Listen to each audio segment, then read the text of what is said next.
Okay, and here's a continuation of that short yet precise measurements run that I had done before, showing the 3 inch coming up and catching the toilets to my left, and then catching this sink, which is lavatory, cutting a pipe to the right length off of that measurement that I made to the T, and it'll be going through these two studs and poking out right between those water lines that you see behind my hand there. And the reasoning behind that is because there's a lamination right underneath of the area where I'm supposed to be coming up. Priming one section of the T and one side of the pipe at a time, and this way I can place it down inside this hole and sit it right inside that long sweep that's sitting down there waiting for it. It's 2 inch, and then we'll go ahead and go through the wall with the 1.5 inch side of this T, and the last side of that T will go up for a vent. It's a very simple lav. The reason that I'm going through the wall and not just straight up is because there's lamination right underneath of it, which is a large framing member that you're not allowed to drill through at all. So to get this next measurement, I'm going from the inside of that hub that I've placed inside the hole that I had to slightly make a little larger. And then I'll go ahead and measure from that to the other side of this 2x4. So that to the 2x4 is 4.5. The other one was 17.5 equals 22.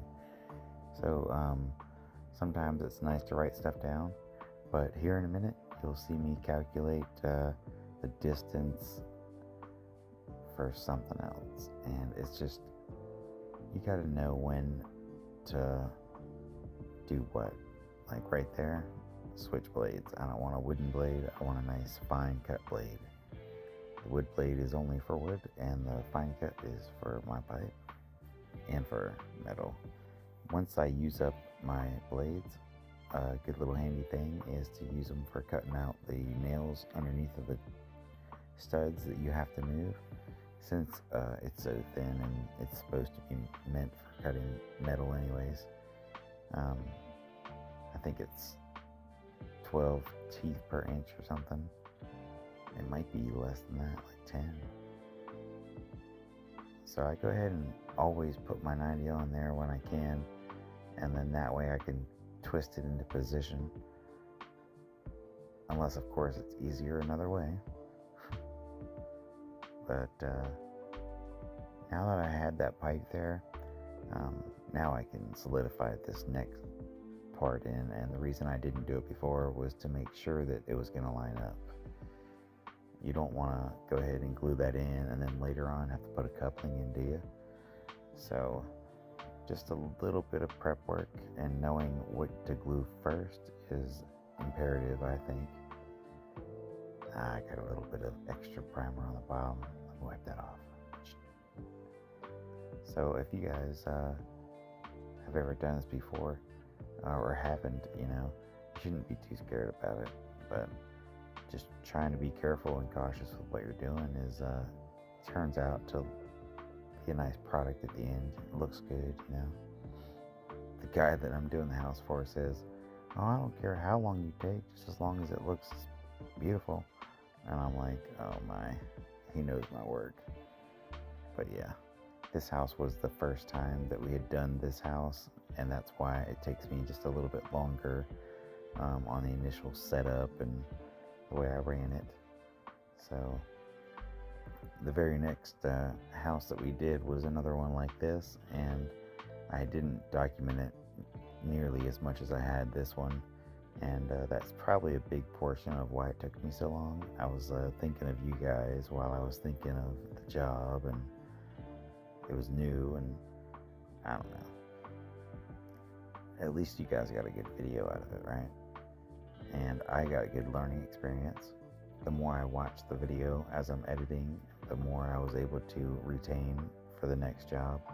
And so as soon as we got there, we had laminations in the way, which was right where this pipe's at, where I'm going down through and picking it up. I had to move over like to the next bay on this this next house because the lamination was an extra 4 feet long, which shouldn't change too many things. I'm actually still going to finish it quicker than I had this house.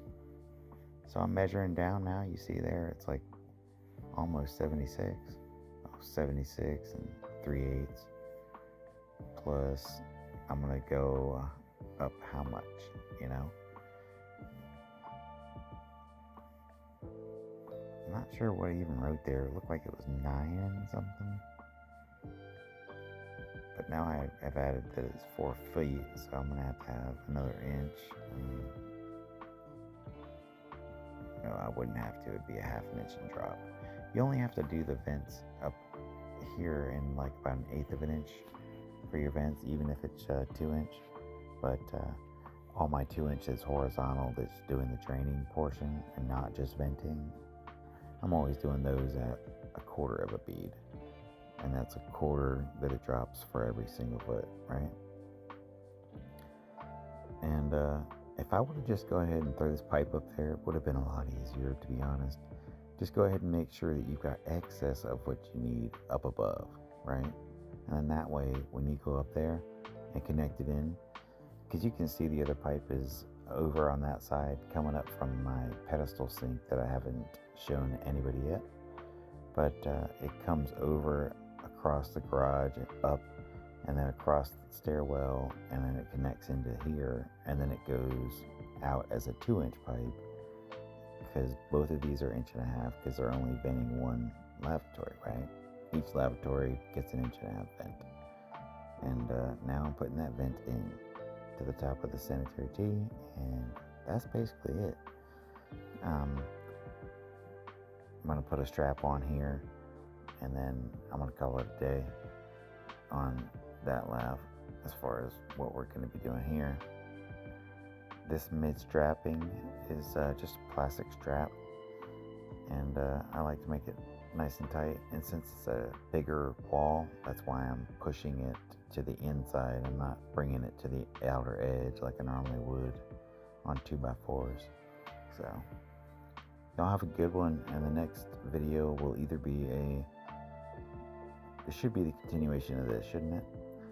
You let me know. I'm not going to do it tonight, but let me know what you like about my videos, what you don't like, and what you want to see, or what I should talk about, because I don't know what y'all know yet. Have a good one.